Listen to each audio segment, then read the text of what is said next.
everyone, how you doing? Thanks very much for popping by. Hope you're getting a chance to enjoy the summer. Well, it's Saturday the 3rd of June and there's an article in Mail Online, which is the big online arm of the Daily Mail, and it's letting us know that they're at it again. Who is they? Well, who do you think? Yep, the J-Dubs up. And just as I start recording on my phone, I get messages through ping ping, so excuse that.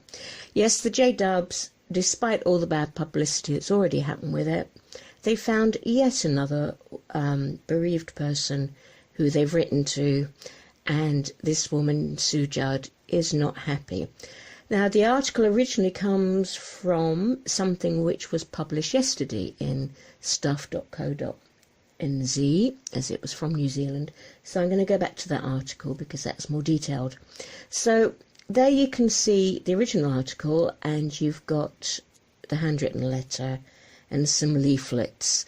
And it's only a few days after the woman's husband died. You know, I mean, these people are in their 70s and they're getting, you know, goodness knows how long they've been married. And, oh, anyone who's been heavily bereaved like that, you're all over the place. You can't think of anything, and you want just your loved ones near you. There's so many practical things to do, aren't there? You've got so much to sort out. As well as you're in shock. Usually still at that stage. Depends. So the lady Sue has gone to the paper. She's not happy. The letter did contain beautiful promises from our Creator and pamphlets promoting Jehovah's Witnesses. I'm reading from the article. And the woman's response was that she was horrified to receive the unsolicited letter from a religious group so soon after her husband's death.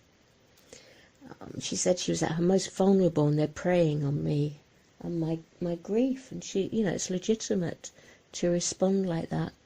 So her husband, he died on May the 2nd in his sleep. He was 77. Oh, so all the best to the Judd family. Oh dear. We put the death notice, this is his widow speaking, we put the death notice in the newspaper and the address for home was on it, and the first letter arrived about 2 or 3 days afterwards.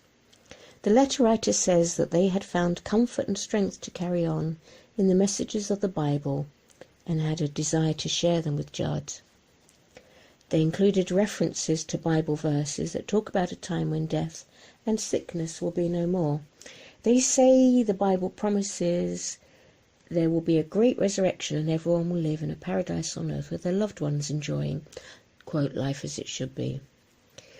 Judd said the letters were targeted attempts to convert rather than console her.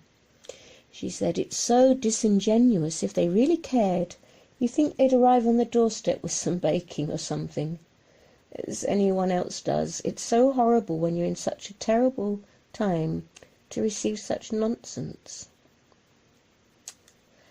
A second letter arrived, oh my goodness, about 3 weeks later, from a 90-year-old, I don't know how you pronounce this, my apologies, Motueka woman. It also included Jehovah's Witness paraphernalia. She said the letters were totally and utterly inappropriate and had impacted on her grieving process. Ooh, she said, it affected me in a bad way. I wouldn't push my views onto anybody, especially somebody I don't know. Judd said she wasn't a religious person and thought the claims made in the brochures were nonsense. And that's the thing, when you're writing to people out the blue, you don't know, do you, what their background is. You don't know if they have a strong belief or they have no belief. And this sort of, even if they have a strong belief, this sort of thing about the paradise, earth, etc., is just too challenging, you know. She said, this is going on from the article, she said she wanted to know how many other people were being targeted via death notices and called on the church to stop preying on grieving families. And she's not the first one to say this. We've seen this in American reports, a number of American reports, and how many letters go out and no one does go to the press, 'cause it's a hard thing to do. Okay, so that article has a link through to another in the Dominion Post. I'm going to put all these links below this video so you can check them out yourself to see their veracity. So this one is from the Dominion Post, I should say, and it was put up in on June the 7th, 2016. And here is another story, and there's a video that goes with it, so you can actually see her talking in person. Jean's Sergent-Shadbolt, and she says that she was bereaved, and a former elder has said that Jehovah's Witnesses target grief and see the recently bereaved as ripe fruit for conversion. Vince and Michelle Tyler spoke out after reading the story of Wellington woman John Sergent-Shadbolt, who received a handwritten letter from a Jehovah's Witness 3 months to the day after her step-cousin, friend and flatmate died. A current senior elder of the faith says it has no policy to target grieving, and those who do so are acting on their own initiative. However, he concedes such people may feel guided by Jehovah's Witness literature. Is that familiar, anyone? It's never the same. Okay, so that article has a link through to another in the Dominion Post. I'm going to put all these links below this video so you can check them out yourself to see their veracity. So this one is from the Dominion Post, I should say, and it was put up in on June the 7th, 2016. And here is another story, and there's a video that goes with it, so you can actually see her talking in person. Jean's Sergent-Shadbolt, and she says that she was bereaved, and a former elder has said that Jehovah's Witnesses target grief and see the recently bereaved as ripe fruit for conversion. Vince and Michelle Tyler spoke out after reading the story of Wellington woman John Sergent-Shadbolt, who received a handwritten letter from a Jehovah's Witness 3 months to the day after her step-cousin, friend and flatmate died. A current senior elder of the faith says it has no policy to target grieving, and those who do so are acting on their own initiative. However, he concedes such people may feel guided by Jehovah's Witness literature. Is that familiar, anyone? It's never the society's fault, is it? Never the corporation's fault. It's always, though, it's the rank and file publisher. It's always them. Here we have it again. They're acting on their own initiative. But Vince Tyler said he knew of members who would trawl through obituaries to find grieving people or visit cemeteries. Oh, please don't tell me people visit cemeteries. Please. Oh, no. No, please. Sorry, I'm just... I can't cope. So, going on, not only do we see Watchtower printed material suggesting and supporting writing letters from obituaries, such as what Jean received, but we even have reports and articles of encouragement. That's the word, isn't it? Which usually means you will do it. Encouragement for JWs to go to cemeteries to look for people as well.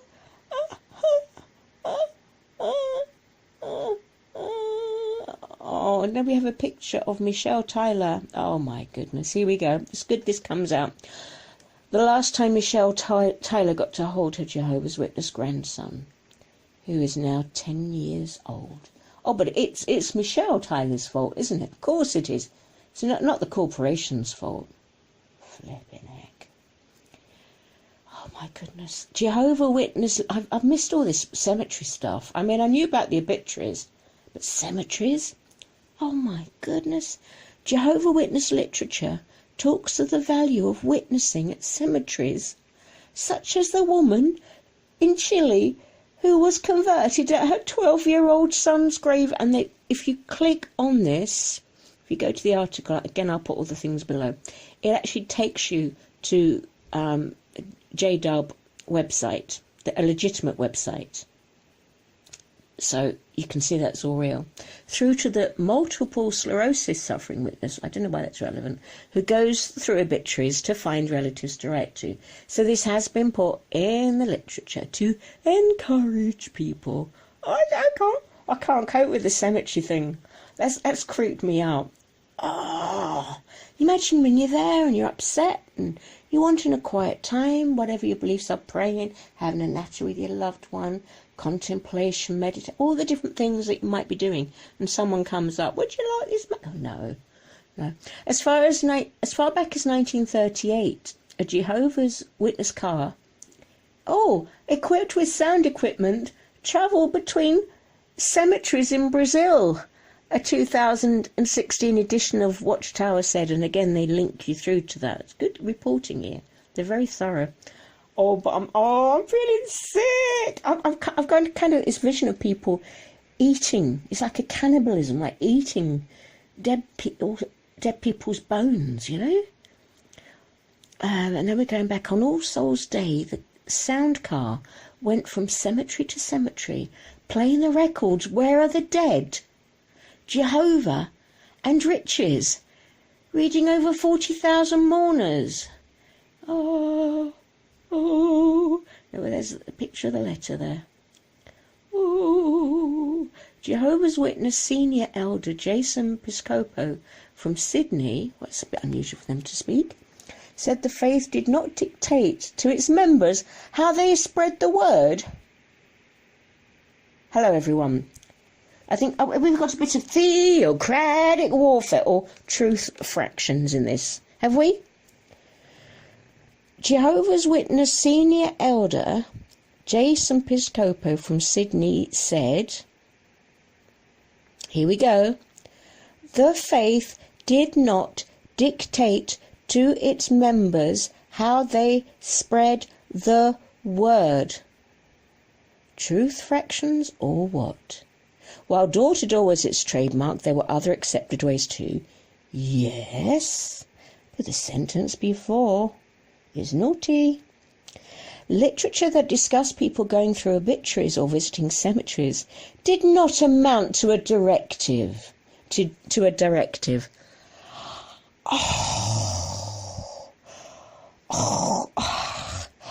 But it's a good job you can't. I don't take actual pictures of myself saying this, because my jaw is like so open. I go, but was instead, quote, there to show what others had done. They're so sneaky. We didn't tell them to do it. They're like children all the time. You know, they get the little sister. Okay, the big brother gets the little sister. Okay. Do you know there's cookies in that jar. If you go in, there's cookies, and if you got, yeah, get some. You could eat, Wait, no, hang on, he wouldn't say that, would he? There's cookies in that jar, and he'd leave it there if he's been in the Watchtower. So, of course, the sister goes in, takes out the cookies. Mum comes in, finds them eating them. Who said you could eat those? Who said you could eat those? And the big boy goes, oh, but I didn't tell her to do it. She just went and got them. Nobody told her there were cookies in the jar. What am I talking about? But you know. Oh, it would be inaccurate to claim the faith targeted any one group within society. He said, no, they target everyone except apostates, because they're just so devilish. She said, polishing her horns. That was a joke. Tyler, who lives in Hawaii, said he left the faith via an official letter a decade ago, after becoming aware of what he called its flip-flopping on life-saving measures such as vaccination and organ donation. His wife, whom he met through the faith, was initially reluctant, but eventually made her own decision to leave. 2 of her 3 children also left, but the eldest stayed and effectively disowned his parents. It's good that they bring this out, because this is everyday flaming life in J-Dub land. When Michelle Tyler saw her 10-year-old grandson out preaching recently, "He didn't even know me," she said. Oh my gosh. The Jehovah's website says, disfellowshipped former members are not to be ostracized by still believing family members. And they've got, it's in blue, they've got the click-through link on that. Truth fractions, anyone? Or theocratic warfare? Don't like it, don't like it, don't like it. Grief targeting, the ultimate cold call. Massey University history professor Peter Lanham, who specialises in New Zealand religion, said that grief targeting was the ultimate cold call. He compared preying on emotionally vulnerable people and identifying mourners from death notices as similar to thieves stealing from houses they knew were unoccupied because the residents were at a wedding or a funeral. The faith typically had weaker control over its members than other religions, and pushed members to take the initiative in soliciting conversions. I don't get that bit. Weaker control over its members and other religions. It's got more control. I have to check that one out. He says Jehovah's Witnesses quite manifestly encourage members to seek every opportunity they can. There are very few guidelines around what they can and can't do. There was no authority in New Zealand that could deal with complaints around grief targeting. No, but J-Dubs should police themselves, but hey, they don't, do they? The Advertising Standards Authority could possibly tackle complaints. But they would be hard to stack up, he said. Even though an argument could be made that business was being solicited, the only transaction was in the currency of faith. That was really interesting, and I thought that was really thorough. What did you think? So on that stuff.co.nz article, there's other links that take you deeper into that last story. Okay, excuse me if I'm sounding snotty and weird, or weirder than usual. I've got one of them summer colds over the worst bit, but all my ears are blocked and nose is blocked and I'm a bit mucousy. Ew. So thanks for listening and enduring my ramblings again.